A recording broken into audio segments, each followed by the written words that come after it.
Halo pemirsa, kembali lagi bertemu di program Sisi Kelabu, di mana setiap cerita selalu punya sisi gelap. Sisi Kelabu merupakan program audiovisual yang mengajakmu untuk menjelajah ke sisi dunia yang tak selalu terlihat terang. Dari misteri urban, kisah horor yang menghantui malam, hingga teori konspirasi yang mengguncang logika. Kami hadir untuk menantang rasa ingin tahumu. Apakah kamu siap menembus batas realita dan menyibak sisi kelabu dari sebuah kehidupan? Kita semua pasti tahu, Soekarno merupakan presiden pertama Indonesia, seorang proklamator, dan tokoh besar yang membuat negara-negara di dunia melirik Indonesia. Tapi, pernah nggak sih kalian berpikir ada berapa banyak perempuan yang pernah dekat dan menjalin hubungan dengan Bung Karno? Dan lebih dalam lagi, apa yang sebenarnya terjadi di balik kisah-kisah cinta Presiden Soekarno yang jarang dibicarakan dan dibahas? Di antara semua nama istri dari Presiden Soekarno, satu nama ini sangat jarang muncul di buku sejarah. Padahal hidupnya berakhir dengan tragis.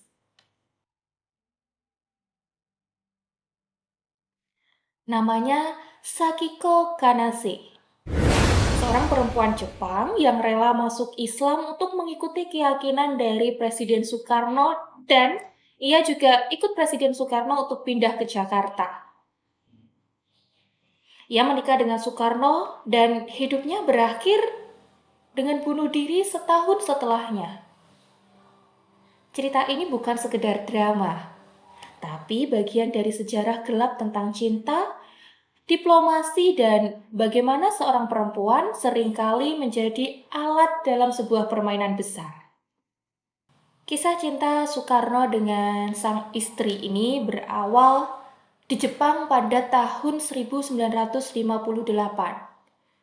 Soekarno pada saat itu melakukan kunjungan diplomatik, dan di sela-sela agenda politiknya, ada pertemuan yang ternyata menentukan takdir seseorang.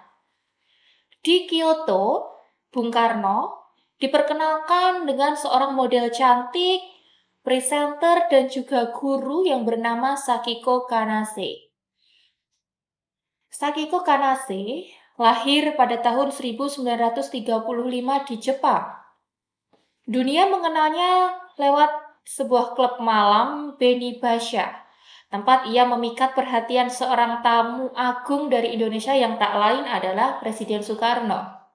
Pertemuan itu tidak hanya sekedar kebetulan saja. Ada sponsor, yakni Kinoshita Trading Company. Ini merupakan sebuah perusahaan Jepang yang sedang berburu proyek besar di Indonesia. Mereka tahu cara jitu untuk mendekati Soekarno, ya salah satunya dengan mengirim perempuan cantik untuk menggodanya. Dan disinilah definisi harta, tahta, dan wanita. Sakiko diajak bertemu dengan Presiden Soekarno, dan dari situlah keduanya semakin dekat. Dan Bung Karno pun akhirnya terpikat dengan paras cantik dari Sakiko Kanase.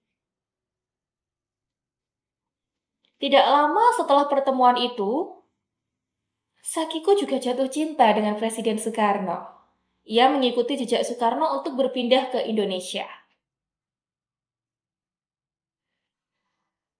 Ia memeluk agama Islam dan mengganti namanya menjadi Saliko Maisaroh. Dan secara resmi dinikahi oleh Presiden Soekarno di tahun 1958 di Hotel Daiichi Ginza, Tokyo.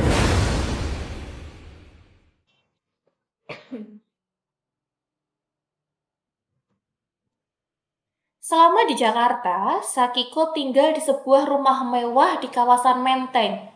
Namun anehnya, keberadaannya layak seperti disembunyikan. Tetangga nggak tahu kalau dia itu sebenarnya istri presiden, sekaligus proklamator di Indonesia. Orang-orang malah mengenalnya sebagai Bu Basuki, yang berprofesi sebagai guru privat untuk anak-anak karyawan dari perusahaan Jepang. Bahkan ia sama sekali tidak pernah tampil bersama dengan Soekarno. Tidak ada pula berita resmi yang menulis tentang hubungan keduanya. Semua seolah rahasia. Namun, di balik itu semua, Presiden Soekarno tetap memiliki satu istri sah yang dikenal masyarakat luas sebagai Ibu Fatmawati, yang beliau juga dikenal sebagai penjahit bendera merah putih.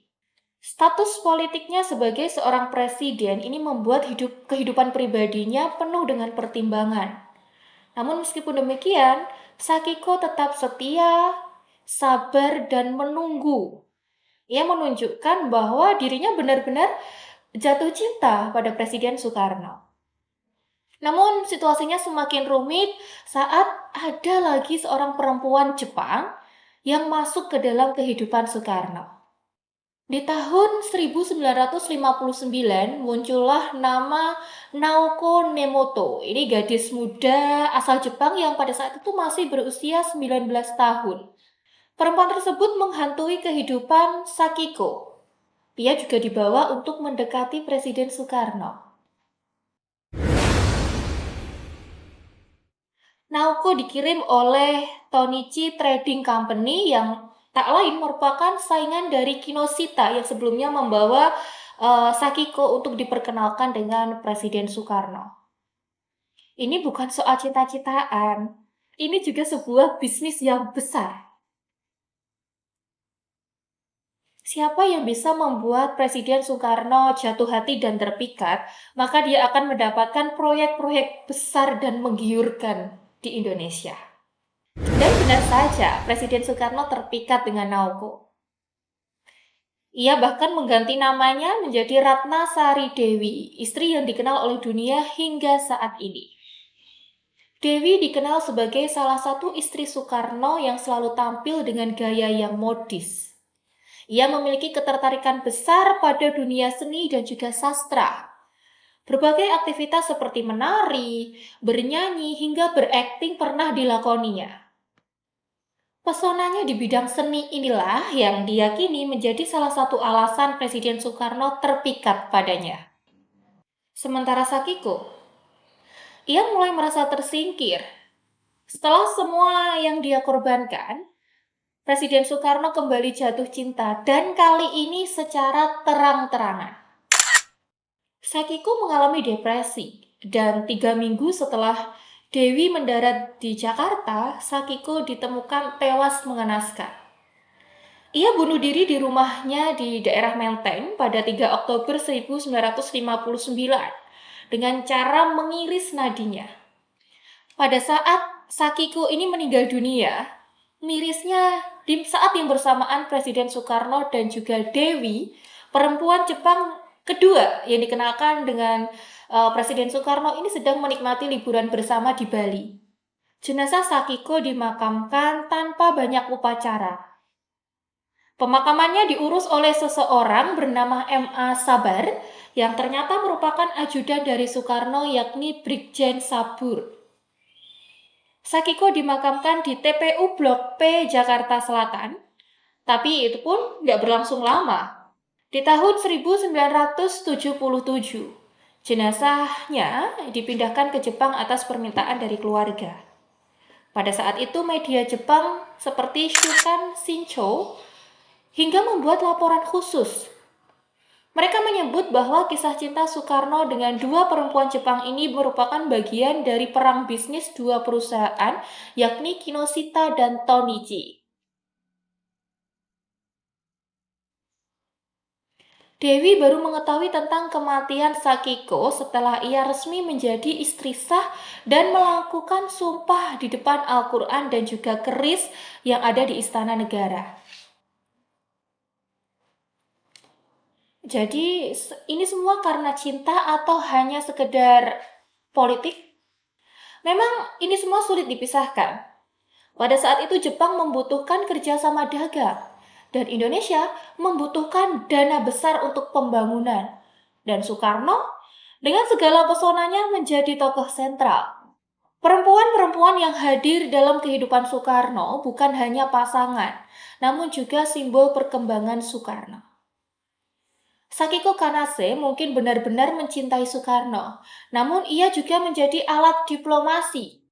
Naoko Nemoto pun demikian. Bahkan kabarnya nggak ada bisnis Jepang yang bisa jalan tanpa adanya restu Dewi. Sangat-sangat amazing. Sejarah mencatat Soekarno sebagai pemimpin besar. Namun di balik itu ada banyak hati yang patah. Nama yang disembunyikan dan kisah yang dipendam rapat. Salah satunya adalah kisah perempuan muda dari Kyoto yang berakhir tragis di Jakarta. Kisah Sakiko Kanase mungkin hanya sepotong kecil ya dari sejarah panjang Bung Karno. Namun dari situlah kita bisa mendapat banyak sekali pelajaran. Bahwa dalam sejarah besar bangsa, terkadang ada suara kecil yang tenggelam, yakni suara perempuan. Mungkin tidak semua bisa dibenarkan, namun semua layak untuk dikenang. Jadi menurut kamu, apakah Sakiko hanya korban cinta? Atau korban dari permainan politik tingkat tinggi? Seperti itulah kisah tentang Sakiko Kanase, istri dari Presiden pertama Republik Indonesia Insinyur Soekarno yang terlupakan. Sampai bertemu di sisi kelabu selanjutnya, di mana setiap cerita selalu punya sisi kelam yang menarik untuk dibahas.